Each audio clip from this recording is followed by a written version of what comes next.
In the quiet corners of history, there are stories not often told, stories shaped by human strength and human failure. This is one of those stories the accounts we share now reach back through time to reveal moments that changed the world. Let us begin by travelling into a past long forgotten yet still echoing into our present. There was a time when words spoken after a great conflict seemed to foresee a coming storm. A sleeping giant stirred, filled with a terrible resolve. This moment became a turning point for the entire world. But the path that brought Japan to this decision was long and complex, and what followed would reshape a nation. For thousands of years, Japan moved through cycles of isolation and connection. It held to deep traditions while also embracing great change. It knew both defeat and remarkable triumph, from ancient beginnings to a place of modern wonder. This journey is a profound one. This story is not only about rulers and warriors, it is the epic of a people who again and again remade their world. They did this without losing the heart of their own culture. From a secluded group of islands to a power on the global stage, Japan stands as proof that transformation is possible. Each age brought upheaval and new creation. Each era changed not just a nation but the course of history itself. This is the remarkable path of a land that turned obstacles into great achievements. Long ago, over 10,000 years in the past, a significant chapter opened. This was the John period, the true dawn of Japan's story. Hunter-gatherers lived across the islands. They created some of the oldest pottery known to humanity. These ancient people were more than just crafters. They were true innovators who shaped the earliest cultural landscape. New discoveries teach us about their advanced methods with clay. They made detailed patterns by pressing cords into soft clay. Their vessels were useful and also beautiful. This pottery shows a deep bond with the natural world around them. The John people were skilled at surviving. Their diet came from hunting, fishing and gathering. They lived in tune with the seasons, using many resources. This ability to adapt was why they thrived for so many years across the varied islands. The John lived in a flexible way, not fully settled nor always moving. This semi-settled life helped them flourish in different environments. Their spiritual life was rich and meaningful. They made dog figures shaped like humans, likely for sacred rituals. These figures suggest beliefs in ancestors or rites for fertility. Recent finds show John society had surprising complexity. They had social order and trade links reaching beyond simple survival. Around 300 years before the Common Era, a new time arrived. The Yoi period brought transformation to the islands. These people introduced the farming of rice. This changed how food was made and allowed permanent villages. They also brought metal tools which made farming and crafting much better. The Yayoi era saw society become more structured. As rice farming grew clear, social groups emerged. This was the foundation for early political systems in Japan. Trade with Korea and China also grew. During this time, new ideas and tools arrived, enriching the culture. This exchange helped speed the changes in society. While outside influences spread, a different shift was building within. Imagine a claim of divine birth granting rule over a whole nation. This was the era of Yamato, where myth and power merged. This created Japan's first true central state. In the 4th century, the Yamato clan rose as a mighty force. Their rise meant a move from separate clans to a unified power. The Yamato rulers wanted more than political control. They said they came from Amaterasu, their sun goddess. This linked their right to rule with sacred belief. This divine claim was a tool to build and keep power. They made alliances with local clans, bringing more land under control. This expansion laid the base for a single Japanese state. As Yamato power grew, so did contact with other civilizations. Chinese culture and government systems greatly influenced them. Through diplomacy, they adopted writing and Confucian ideas for their court. This borrowing helped make their rule solid and accepted. A major change came with Buddhism entering Japan. It arrived from Korea and quickly attracted the elite. Buddhism reshaped religion art building, and thought for centuries ahead, the Yamato court also built its own systems of rule. They made structures for central control, helping a national identity form. This was a key step from separate clans to a united state. By the 7th century, the Yamato state was powerful. The foundation set, then, began a long imperial tradition. The idea of an emperor with divine right would last over 1,000 years. As the Yamato state grew strong, a new age began. It would change the very core of Japanese governance. A single city became the center of an empire. It started a legacy lasting more than 1,000 years. The Nara period from 710 to 794 was a major turn. Its heart was a new capital city called Nara. It was modelled on Chang'an, a great Chinese city. This move showed Japan's ambitions and its willingness to learn from Tang China. Nara became the hub of political and cultural change. The central government, eager to secure its power, used legal codes from Chinese Confucian thought. These codes reshaped society, setting a clear order for everyone from emperor to farmer. Buddhism now flourished with imperial support. Building huge temples like the Todie was an act of faith and a show of strength. These large structures with detailed art were symbols of spiritual and political authority. But Nara leaders also wanted a unique Japanese identity. This led to writing Japan's earliest histories, the Kojiki and the Nihon Shoki. These were not just records, they were stories that justified imperial rule by tracing it to the gods. The Nara period also changed how land was managed. The Ritsu-ryo system put land ownership under the emperor's control. This was about property and also a clever way to strengthen the state by linking people's lives to it. Cultural exchange with China kept enriching Japan. Chinese poetry writing and painting were adopted and adapted, creating new Japanese arts. The imperial court was a center of learning. Scholars studied Confucian classics, medicine and astronomy. While Chinese ways shaped the early imperial age, a new era was coming. It would redefine Japan's identity once more. A single family would guide the nation for centuries, wielding power from behind the throne. In 794, the capital moved from Nara to Heian-kyo, today's Kyoto. This started the Heian era, a time lasting nearly 400 years. It left a permanent mark on Japanese culture. As the new capital grew, so did a new power structure. The Fujiwara clan became the real force behind the emperor. They were master politicians using marriage to join the imperial family. Fujiwara daughters became empresses. Fujiwara men served as regents. In time, the emperor became a symbol while the Fujiwara held the power. This era saw a burst of cultural creation. The kana writing system allowed literature to bloom. The tale of Genji, often called the world's first novel, was written then by Murasaki Shikibu.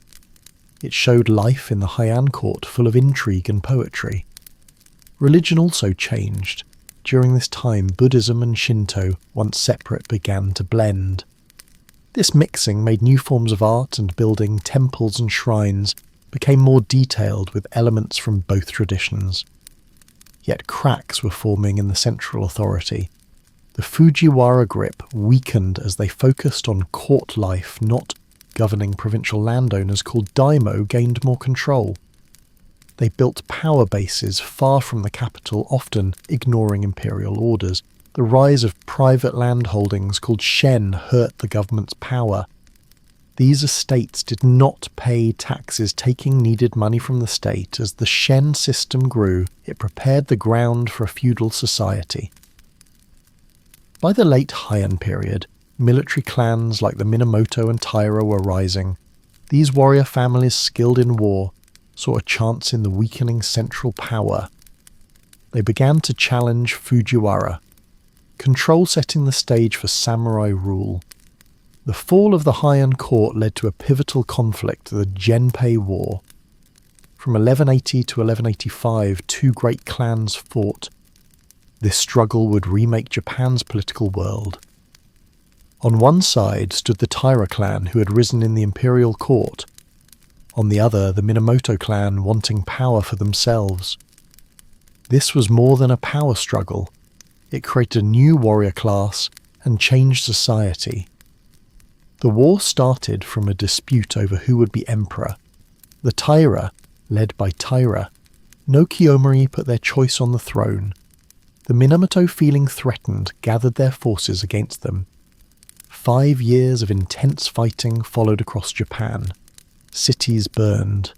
Alliances changed, thousands died. As the clans battled, at first the Taira seemed stronger. They held the capital and had ties to the court.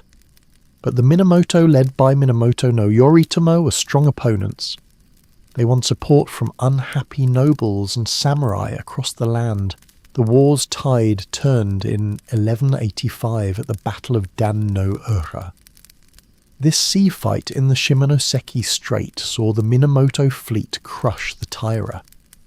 The battle showed the growing skill of the samurai class. They were changing from simple warriors to smart tacticians. With victory, Minamoto no Yoritomo became the most powerful man in Japan. In 1192, the emperor named him shogun, starting the Kamakura shogunate. This was a huge shift in Japanese rule. Power now rested not with court nobles, but with a military government led by the shogun.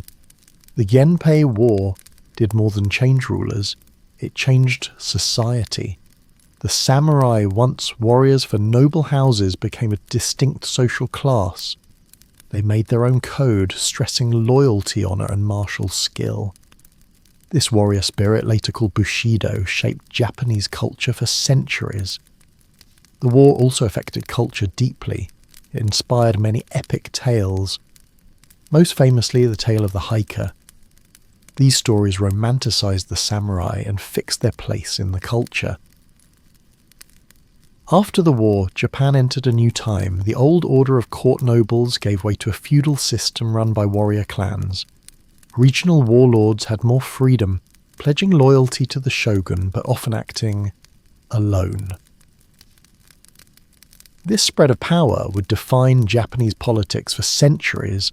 As the Genpei War ended, a new government formed. It would reshape Japan's political landscape for centuries. The Kamakura shogunate, begun in 1192, was Japan's first military government. Led by Minamoto no Yoritomo, it moved power from the imperial court in Kyoto to a samurai administration in Kamakura. This made a dual system of rule. The emperor stayed in Kyoto as a ceremonial figure, keeping the idea of imperial authority, but real power now lay with the shogun in Kamakura. This let the samurai class govern while respecting the imperial line. Under the Kamakura shogunate, the samurai code took shape. These principles, later called Bushido, stressed loyalty, discipline, and martial courage. These ideals became central to samurai culture, affecting society for centuries. To secure their power, the shogunate made new land systems. Loyal samurai received fiefs, creating a network of warriors indebted to the shogun. This system strengthened the shogun's hold on the provinces and ensured a ready military force. The Kamakura period saw Japan face a great outside threat, the Mongol invasions. In 1274 and 1281, the forces of Kublai Khan tried to conquer Japan. The samurai showed their worth, resisting fiercely, but the famous divine winds or kamikaze saved Japan. Great typhoons wrecked much of the Mongol fleet, both times forcing retreat. The failed invasions boosted Japanese confidence but strained the shogunate's resources. Keeping coastal defences and rewarding the fighting samurai caused money problems. This financial pressure made unrest among the samurai. Many felt their efforts were not paid enough. By the 14th century, cracks showed in Kamakura authority. internal conflicts and growing unhappiness with the Hojo regents who dominated the shogunate weakened the government. Regional warlords claimed more independence, challenging Kamakura's central power. The Kamakura shogunate's fall was also helped by its struggle with changing social and economic conditions. The rigid feudal system it made had trouble adapting to a money economy and the rising influence of merchants and artisans.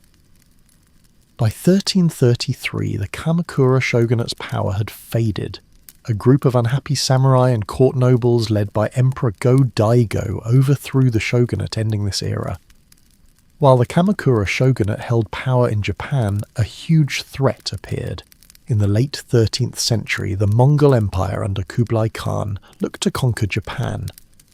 This was an attempt by the world's biggest land empire to take an island nation never successfully invaded. The Mongols launched their first major invasion in 1274. Their forces were unlike anything Japan had seen. The Mongols used advanced tactics and weapons, including gunpowder new to the Japanese samurai.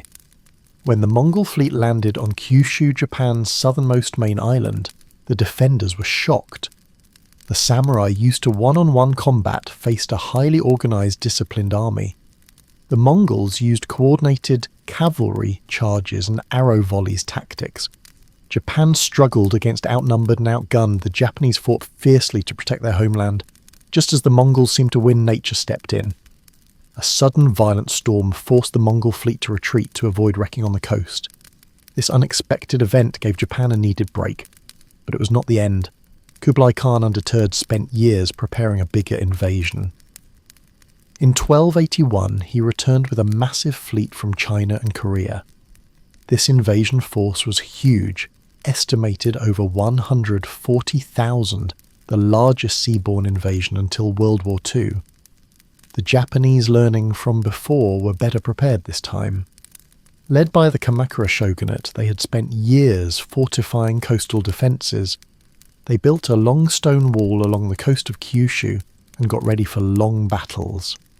As the massive Mongol fleet approached, the Japanese braced for what seemed certain defeat. But once again, nature had other plans. A great typhoon, later called the Divine Wind or Kamikaze, hit the Mongol fleet. The storm raged for 2 days, wrecking ships and drowning soldiers. When it ended, much of the Mongol invasion force was destroyed. The Japanese saw this as more than luck. They believed the kamikaze was divine protection, a sign their gods guarded Japan from invaders. This belief reinforced Japan as a divinely protected land, a concept affecting culture and politics for centuries. While the kamikaze saved Japan from conquest, the invasions had a heavy cost. Keeping strong coastal defences and rewarding the samurai who fought strained the Kamakura shogunate's resources.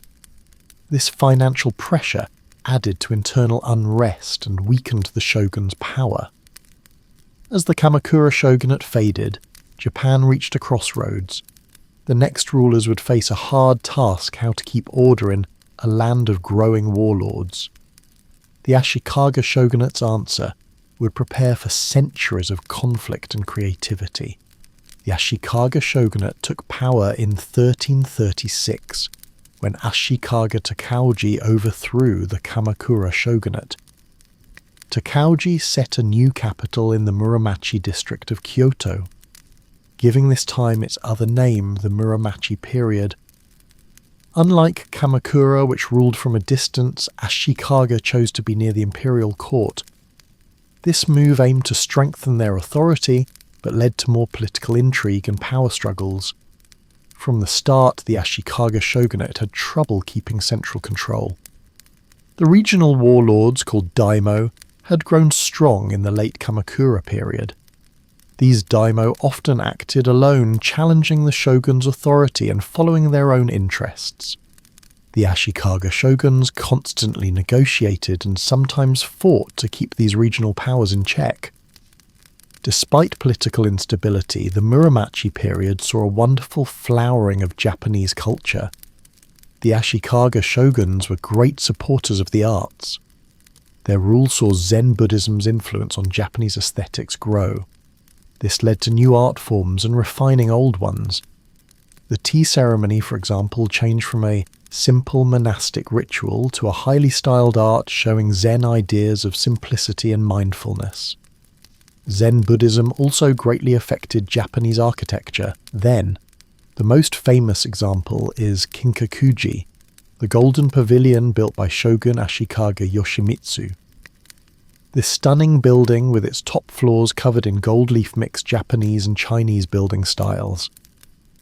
It became a symbol of the Ashikaga shogunate's cultural achievements, but the cultural bloom of the Muromachi period clashed with its political reality. The Ashikaga shogunate's grip on power kept weakening. This decline peaked with the Onin War outbreak in 1467.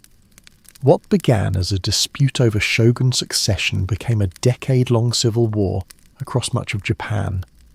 The Onin War marked a turning point in Japanese history. It broke the idea of central authority and began the Sengoku or Warring States period. Then Japan split into many small domains, each run by a daimyo. These regional warlords fought constantly, making and breaking alliances in their search for supremacy. As the country fell into chaos, the Ashikaga shogunate became less relevant. The shogun kept their title but had little real power beyond the capital across Japan. Samurai clans rose and fell with ambitious leaders always trying to expand their lands. The final blow to Ashikaga rule came in 1573 when warlord Oda Nobunaga forced the last Ashikaga shogun to resign. This ended the Ashikaga shogunate and began a new era. Nobunaga would start reunifying Japan, a task finished by his successors before Oda Nobunaga could dream of uniting Japan. The country first had to break. In 1467, a small dispute sparked a conflict changing Japanese history. What started in Kyoto's streets ended by redrawing the power map across the whole nation. The Onin War erupted from a succession fight within the Ashikaga shogunate. Two powerful families, each backing a different candidate for shogun, clashed in Kyoto's streets. What began as a local power struggle became a devastating civil war, lasting a decade. The once beautiful capital, Kyoto, home to the imperial court and shogunate, was burned to ashes as fighting raged. As the conflict dragged on, the Ashikaga shogunate's authority crumbled. Regional warlords called daimyo seized the chance to grow their own power. They formed alliances, betrayed each other, and fought constantly for land and resources. The shogun, once Japan's most powerful figure, became a mere symbol. This power vacuum brought the Sengoku period, or Warring States era. For over a century, Japan was in chaos as daimyo competed for supremacy. The country fractured into many small domains, each controlled by an ambitious warlord. Alliances shifted constantly, and no one was ever truly secure. The Sengoku period saw big changes in Japanese society. Samurai clans, once loyal to the shogunate, became more independent. They made their own power bases, often switching sides based on chance or need. This era produced some of Japan's most famous samurai, their deeds celebrated in legends for centuries. But not just samurai were affected by the turmoil. Peasants and monks also played important roles. Then some peasants formed their own armies called Ikko-Ikki to protect their interests or rebel against harsh lords. Buddhist monks, usually removed from worldly matters, found themselves drawn into conflicts. Some monasteries became strong military forces themselves. The constant war of the Sengoku period led to new military technology and strategy. Castles became more complex, made to withstand long sieges and powerful weapons. Guns arriving from Europe in the mid-16th century changed warfare, letting smaller forces challenge bigger armies. Despite the chaos and destruction, the Sengoku period also saw remarkable cultural growth. The tea ceremony, flower arranging, and no theatre all flourished then, perhaps as a reply to daily life's harsh realities. As arts grew in chaos, one man saw a chance to paint Japan's future differently. Enter Oda Nobunaga, a daimyo whose ambition would remake the nation. How did this ruthless warlord plan to succeed where countless others failed? Oda. Nobunaga rose as a leading figure in the turbulent Sengoku period. Born in 1534, he grew up when Japan was split into many warring states. Nobunaga differed from other daimyo with his ruthless tactics and new strategies. He was not content just keeping his land, he aimed to unite all Japan under his rule. In 1560, Nobunaga won a stunning victory, fixing his reputation as a strong leader. At the Battle of Okehazama, he faced the much larger forces of Imagawa Yoshimoto. Though greatly outnumbered, Nobunaga's clever tactics and surprise attack brought a decisive win. This battle showed Nobunaga was a force to respect. Nobunaga was not just a skilled tactician, he also quickly adopted new technology. He saw the potential of guns brought to Japan by Portuguese traders. In 1575, at the Battle of Nagashino, Nobunaga used guns and traditional samurai warfare to great effect. His forces beat the famous Takeda cavalry, showing his modern military techniques' power. As Nobunaga's power grew, he looked to the imperial capital Kyoto. In 1568, he took the city and put Ashikaga Yoshiaki as a puppet shogun. This move gave Nobunaga control over the central government, but it was just a show. Real power was in Nobunaga's hands. Nobunaga was determined to remove any threats to his rule. One of his most controversial acts was destroying powerful Buddhist temples. The militant monks of Mount Hiei had long been a strong force in Japanese politics. In 1571, Nobunaga's forces attacked and burned the temple complex, killing thousands of monks and civilians. This brutal act shocked many but effectively removed a big block to Nobunaga's power. Despite his military wins, Nobunaga's path to unification was not smooth. He faced constant resistance from rival clans and even betrayal from allies. The era's volatile nature meant alliances could change fast, and no victory was ever truly safe. After Nobunaga's turbulent rule, a most unlikely figure rose to complete his vision. How did a man born poor manage to unite a whole nation torn by centuries of war? Toyotomi Hideyoshi, a loyal general of Oda Nobunaga, became a strong force after Nobunaga's death in 1582. Born in 1537 to a peasant family, Hideyoshi's rise was remarkable. His humble start earned him the nickname the peasant who became ruler, but his strategic brilliance let him consolidate control over Japan. Hideyoshi's path to power began by avenging Nobunaga's death. He quickly beat Akechi Mitsuhide, the traitor behind Nobunaga's killing. This win established Hideyoshi as Nobunaga's rightful successor and set his campaign to unify Japan. Over the next 8 years, Hideyoshi methodically conquered the remaining independent daimyo. His military campaigns mixed force and diplomacy. He gave generous terms to those who surrendered willingly, while crushing those who resisted. By 1590, Hideyoshi achieved what Nobunaga started, the full unification of Japan under one ruler.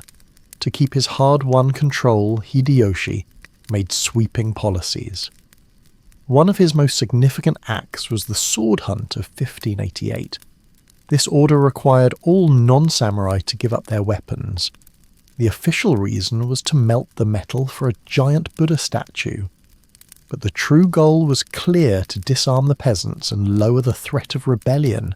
Hideyoshi also reorganized Japan's class system, making a rigid social order. He separated warriors from farmers and merchants, forbidding people from changing social class. This policy, called the separation of classes, aimed to create a stable, orderly society under his rule. To show his power and authority, Hideyoshi began ambitious building projects. The most impressive was Osaka Castle, a huge fortress that became his administration's centre. The castle's size and grandeur proved Hideyoshi's vision and his command of resources. With Japan united, Hideyoshi looked to greater ambitions. In 1592 he launched the first of 2 invasions of Korea. His ultimate goal was even more daring, the conquest of China. These campaigns, however, were costly and finally unsuccessful. Korean and Chinese forces, helped by naval wins from Korean Admiral Yi Sun-seton, pushed back the Japanese invasions. The failed Korean campaigns strained Japan's resources and morale. They marked the first major challenge to Hideyoshi's rule and showed the limits of Japan's military power. Despite these setbacks, Hideyoshi kept control at home, but seeds of future conflict were planted as his health declined. In 1598, he made the Council of 5 Elders to ensure a smooth succession for his young son Hideyori. This arrangement proved unstable. Hideyoshi's death that year created a power vacuum, setting the stage for new conflicts among Japan's strongest warlords. While Hideyoshi plotted to secure his legacy, at home his armies met an unexpected enemy abroad. How did a single Korean admiral with wooden ships manage to block the dreams of Japan's most powerful ruler? In 1590, Toyotomi Hideyoshi launched an ambitious invasion of Korea. His ultimate goal was the conquest of Ming Dynasty China. Japanese forces with advanced firearms and led by battle-hardened samurai quickly overran Korean defenses. They took Seoul and other key cities in months, seeming unstoppable. But the Koreans would not give up their homeland without a fight. They mounted fierce resistance and soon brought crucial support from Chinese allies. The Ming Dynasty, seeing Korea as a buffer against Japanese expansion, sent troops to help defend. The war's tide shifted dramatically thanks to Korean Admiral Yi Sun's brilliant tactics. He used innovative turtle ships, armored warships with a covered deck and dragon-shaped head that could spout cannon fire. These ships proved very effective against the Japanese navy, disrupting supply lines and winning key battles. By 1593, the first invasion stalled. Japanese forces cut off from supplies and facing stiff resistance had to withdraw. They failed to secure a path to China, dealing a major blow to Hideyoshi's great ambitions. Undaunted, Hideyoshi launched the second invasion in 1597, but this time the Koreans were better prepared. Admiral, he led his forces to a decisive win at the Battle of Myeonan. Their 13 Korean ships defeated a Japanese fleet of over 300 vessels. This amazing feat further fixed Yi's reputation as one of history's greatest naval commanders. The war devastated Korea. Cities were owned, cultural treasures looted or destroyed, countless lost. The conflict reshaped East Asia's political and cultural landscape for centuries. Hideyoshi's death in 1598 finally ended Japan's Korean ambition.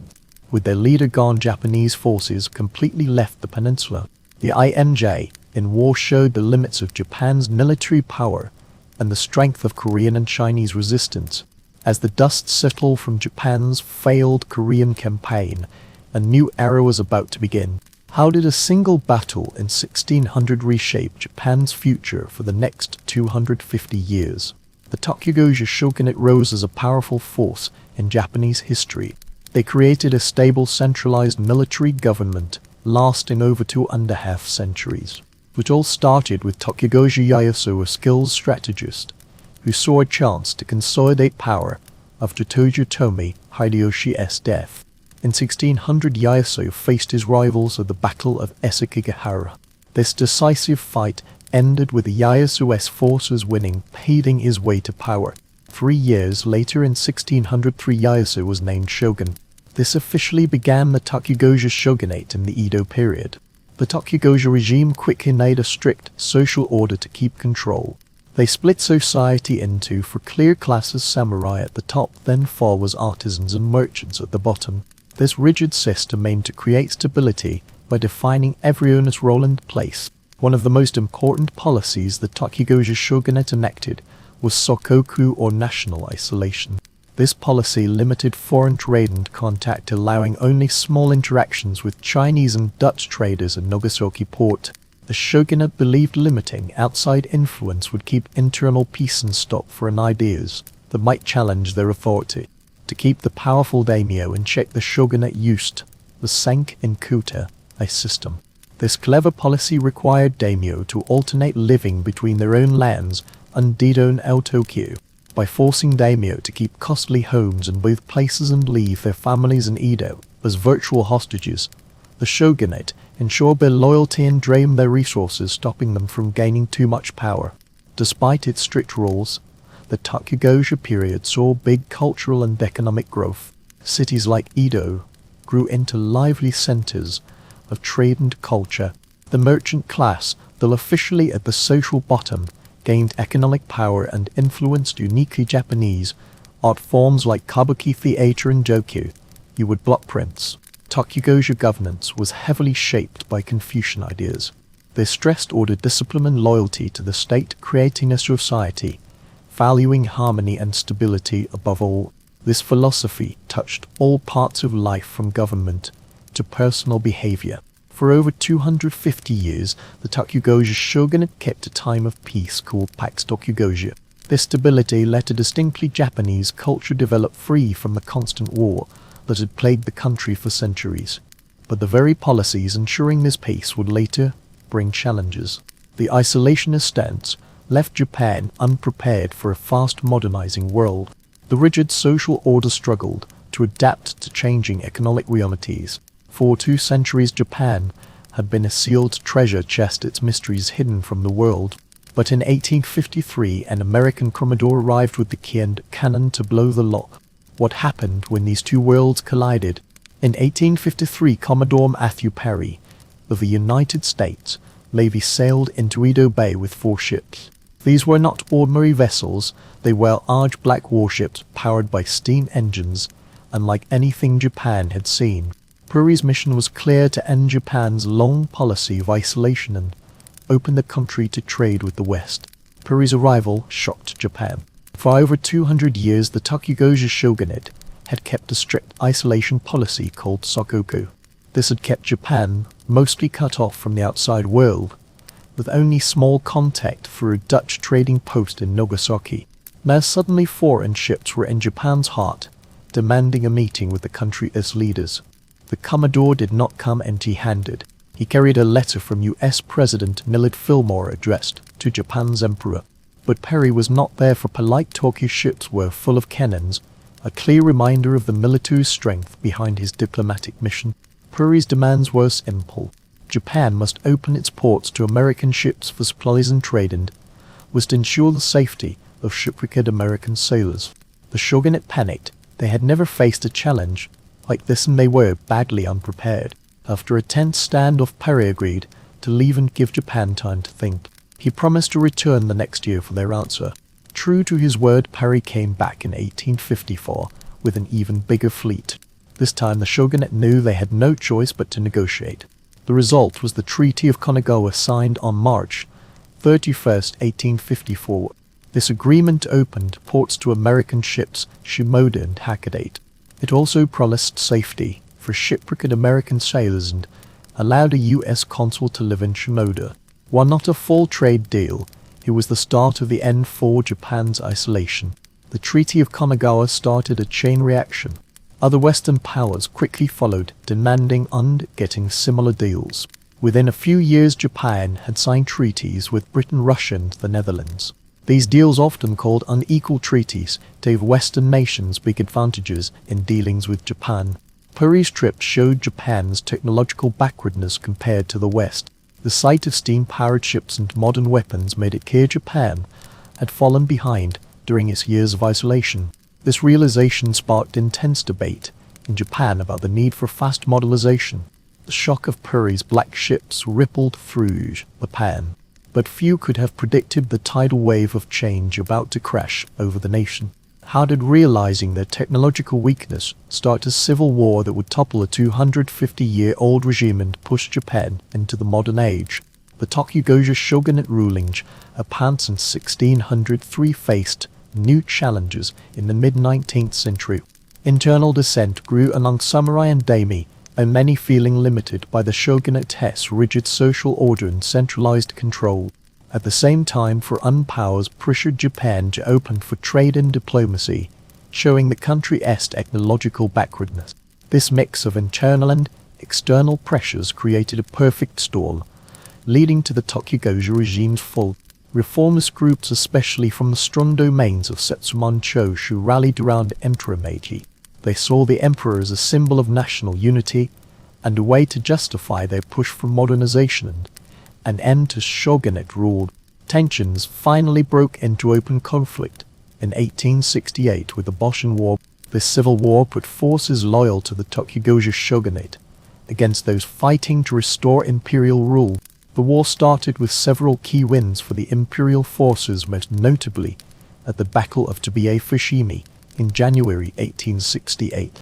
This battle near Kyoto saw the imperial forces with modern Western weapons overwhelm the shogunate's troops. The loss crushed Tokugawa prestige and morale. Seeing the tide had turned to Tokugawa Yoshinobu, the last shogun, made the major choice to step down and return political power to the emperor. But stepping down did not immediately end the conflict. Some Tokugawa loyalists kept resisting, leading to more battles across Japan. The war continued another year with imperial forces slowly securing control over the country. By 1869, the last resistance was crushed and the Meiji government stood triumphant. The Tokugawa shogunate's fall and the Bosch in war marked a key turning point in Japanese history. It signaled the feudal era's end and the start of Japan's rapid modernization. The event, known as the Meiji Restoration, saw the emperor return to central authority, at least in name. In reality, power was now held by a new group of former samurai committed to turning Japan into a modern nation-state. The Meiji government quickly made sweeping reforms. They ended the old feudal class system, centralized the government, and began a program of fast industrialization and military modernization. Western advisors were brought in to help reform everything from education to the military. This time of change had its challenges. Many samurai, suddenly stripped of their privilege, struggled to adapt to the new order. Some, like Seigo Tokamori, would later rebel against the very government they helped bring to power. As the dust settled from the Boshin War, Japan stood at a crossroads. The Meiji era from 1868 to 1912 would turn the nation from an isolated feudal society into a modern industrial power. Under Emperor Meiji's leadership, Japan began a journey of fast modernization, reshaping every part of its society. The Meiji government quickly took apart the old feudal system. They ended the samurai class and replaced it with a centralized administration. This dramatic shift meant warriors who once held big social and political power now had to find new roles in society. The government also made land reforms, setting up private property rights and a new tax system. These changes gave the money needed to fund Japan's ambitious modernization efforts. In 1889, Japan took a major step toward modern governance by adopting the Meiji Constitution. This document created a constitutional monarchy, introducing a parliament called the Diet while keeping considerable imperial authority. The new political system mixed Western ideas and traditional Japanese concepts, showing the country's wish to modernize while keeping its unique cultural identity. One of the most striking parts of Japan's transformation was its quick adoption of Western technology and practices. The government sent missions abroad to study foreign systems and brought Western advisors to help implement reforms. This led to amazing advances in industries like railroad, shipbuilding, and textile making. Within a few decades, Japan had built a modern industrial base rivaling Western powers. Education played a crucial role in Japan's modernization. The Meiji government set up a compulsory school system stressing science, technology, and nationalism. This educational focus helped create a skilled workforce able to operate and innovate in the new industrial economy. It also built a sense of national pride and unity that would prove vital in coming years. The military was another area of major reform. Japan modernized its armed forces with Western tactics and equipment, creating a strong navy and army. This modernization would soon be tested on the world stage. Japan's new strength was shown into big conflicts. In the First Sino-Japanese War from 1895, Japan beat China, a much larger neighbor long seen as East Asia's dominant power. This win shocked the world and established Japan as a rising power in the region. Even more impressive was Japan's triumph in the Russo-Japanese War from 1904 to 1905. By beating a major European power, Japan proved it could compete equally with Western nations. This victory had far-reaching effects, boosting Japan's international prestige and inspiring other Asian nations in their fight in imperialism. Japan's rise as an imperial power at the 20th century's start marked a dramatic shift in global politics. After decades of fast modernization, Japan was ready to use its new strength on the world stage. The nation's leaders saw expansion as a path to resources, influence, and respect among Western powers. In 1894, tensions over Korea's control exploded into the First Sino-Japanese War. Japan's modernized military with Western weapons and tactics proved far better than China's traditional forces. The war lasted just 8 months, sending in a clear Japanese victory. The 1895 Treaty of Shimonoseki East Asia as map. Japan gained control of Taiwan and the Liaodong Peninsula, although international pressure soon made it return the peninsula to China. More importantly, the treaty recognized Korea's independence from Chinese influence, opening the door for Japanese control. This victory sent shockwaves through the region and beyond. Japan had beaten China, long considered East Asia's dominant power. Western nations who had mostly dismissed Japan as a minor player now saw it as a possible threat to their own colonial ambitions. Meanwhile, China had to face the painful reality of its own technological and military backwardness. Japan's imperial ambitions soon brought conflict with another great power, Russia. Both nations wanted control over Manchuria and Korea, seeing these areas as vital for economic and strategic reasons. Tensions finally boiled over in 1900 when Japan launched a surprise attack on the Russian naval base at Port Arthur. This bold move caught the world off guard and showed Japan's growing naval skill. The Russo-Japanese War saw Japan win several stunning victories against a major European power. The Battle of Tsushima Strait in 1905 was especially decisive. Japan's modern fleet, led by Admiral Togo Hihairo, nearly destroyed the Russian Baltic Fleet. This battle not only secured Japan's war win, but also established it as a major naval power. The war ended with the Treaty of Portsmouth, mediated by U.S. President Theodore Roosevelt. Japan gained control of southern Sakhalin and unsolidified its influence over Korea. While some in Japan felt the treaty did not go far enough, it still marked the nation's arrival as a global power. Japan's involvement in World War I marked a turning point in its path as a global power. When conflict began in 1914, Japan saw a chance to expand its influence in Asia and the Pacific. The nation joined the Allied powers, using the war to take territories from Germany, a key enemy. Japan quickly seized German-controlled areas. They took over parts of China's Shandong province and various Pacific islands. These actions strengthened Japan's growing imperial presence in the region. The war also brought unexpected economic benefits to Japan. As European powers focused resources on the conflict, Japanese industries filled the gap. They supplied goods to allied nations and saw a big boom in manufacturing and exports. In 1915, Japan made a bold move, showing its growing ambitions. The government issued the 21 demands to China, seeking more control over Chinese land and resources. This aggressive action strained Japan's relations with Western powers, who saw it as a threat to their own interests in the area. As the war ended, Japan found itself among the victorious nations at the Treaty of Versailles. This recognition as a major world power was a source of pride for the Japanese people. But the conference also brought disappointment. Japan's proposal for racial equality in the League of Nations was rejected, leaving many Japanese leaders bitter. Despite growing international status, Japan faced internal challenges in the 1920s. Economic struggles led to unrest and unhappiness grew among military elites. These internal pressures would have big effect in coming years. The situation worsened with the global economic depression in the 1930s. As Japan's economy faltered, militarist groups in the government gained more influence. These groups pushed for aggressive expansion as a solution to Japan's problems, arguing the nation needed more resources and land to prosper. Disillusioned with Western diplomacy and facing economic trouble that honed Japan, began moving toward a more aggressive foreign policy. The ideas of expansion and military strength that took root during and after World War I now grew into a dominant belief. This shift set the stage for Japan's imperial ambitions in World War I and its eventual fall into conflict in the Pacific.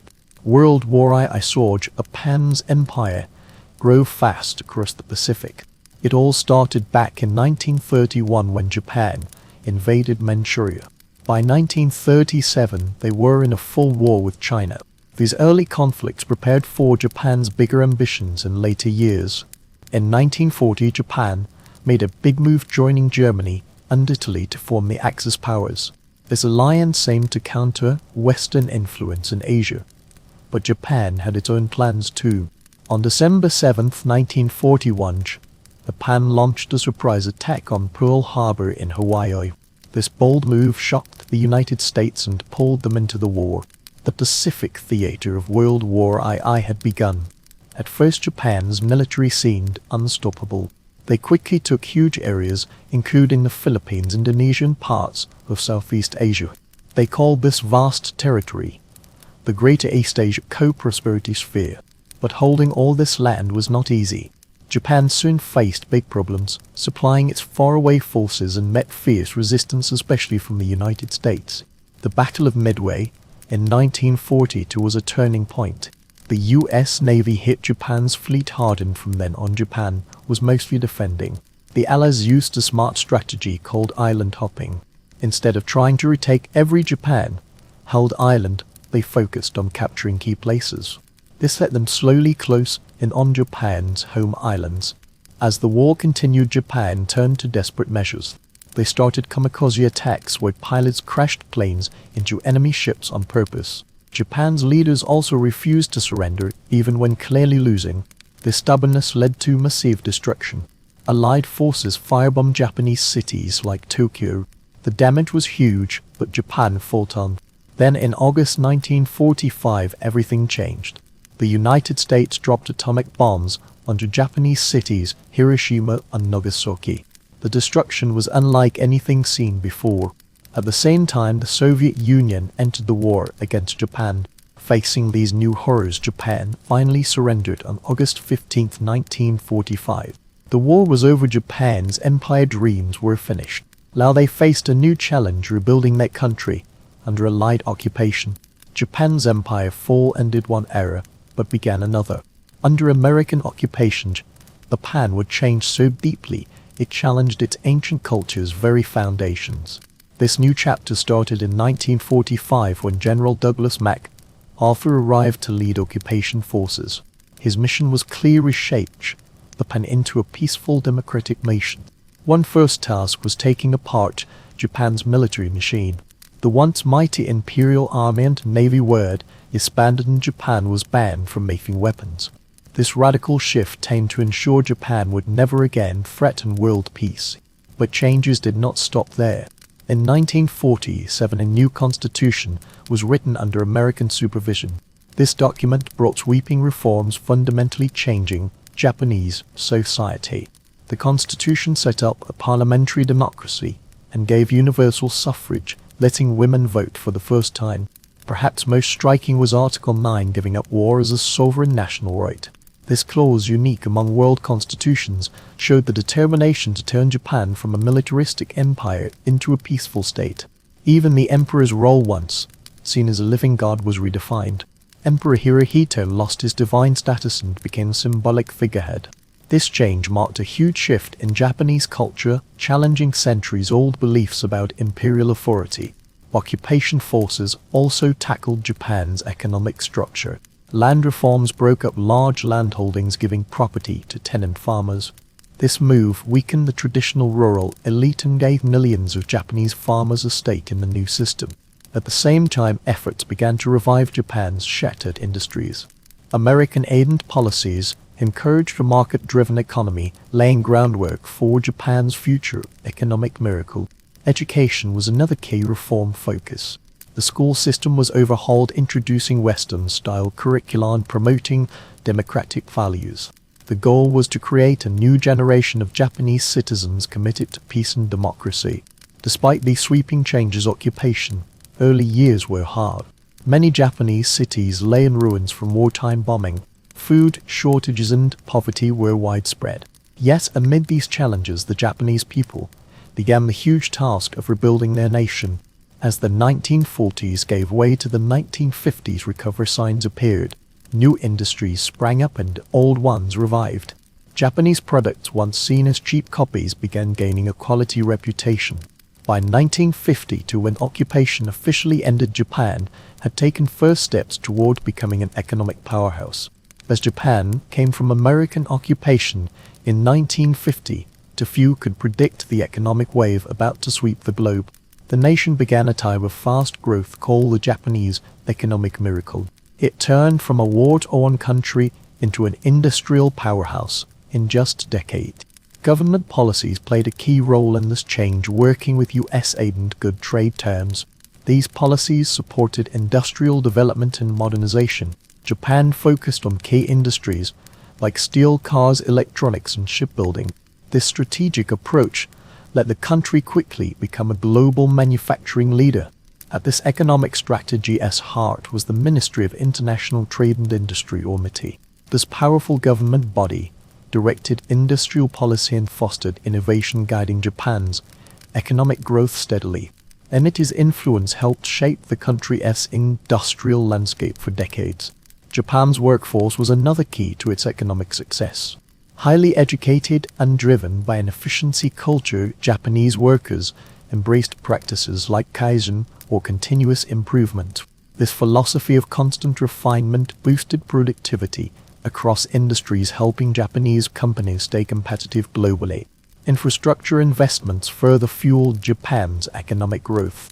Developing the Shinkansen, or bullet train, in 1960 became a symbol of the country's technological skill.